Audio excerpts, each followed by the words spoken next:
ગુજરાતના નાયબ મુખ્યમંત્રી તથા ગૃહ રાજ્યમંત્રી હર્ષ સંઘવી સાથે તારીખ 25ના રોજ ગુજરાતના પૂર્વ સૈનિકોના લાંબા સમયથી લંબિત પ્રશ્નો અંગે એક વિગતવાર મહત્વપૂર્ણ અને સકારાત્મક બેઠક યોજાઈ હતી.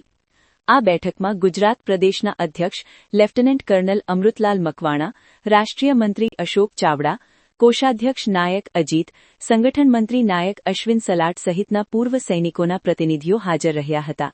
બેઠક દરમિયાન પૂર્વ સૈનિકોને લગતા કુલ 16 જેટલા મહત્વપૂર્ણ મુદ્દાઓ પર ઊંડાણપૂર્વક ચર્ચા કરવામાં આવી. તમામ મુદ્દાઓ પર રચનાત્મક, સકારાત્મક અને સહકારપૂર્ણ વાતાવરણમાં ચર્ચા થઈ અને સમગ્ર બેઠક ખૂબ જ શાંતિપૂર્ણ માહોલમાં સફળતાપૂર્વક પૂર્ણ થઈ. નાયબ મુખ્યમંત્રી તથા ગૃહમંત્રી હર્ષ સંઘવીએ તમામ પ્રશ્નોને ગંભીરતાપૂર્વક સાંભળી શક્ય તેટલી વહેલી તકે યોગ્ય અને વ્યાવહારિક નિકાલ લાવવાની ખાતરી આપી હતી. સાથે જ તેમણે આગામી સમયમાં આ મુદ્દાઓ અંગે જરૂરી ઠરાવો પસાર કરવામાં આવશે તેવી હકારાત્મક પ્રતિબદ્ધતા પણ વ્યક્ત કરી. આ બેઠકને પૂર્વ સૈનિકોના હિતમાં એક મહત્વપૂર્ણ અને આશાવાદી પગલું તરીકે જોવામાં આવી રહી છે, જેનાથી આવનાર સમયમાં પૂર્વ સૈનિકોના લાંબા સમયથી લંબિત પ્રશ્નોના ઉકેલ તરફ માર્ગ સુગમ બનશે.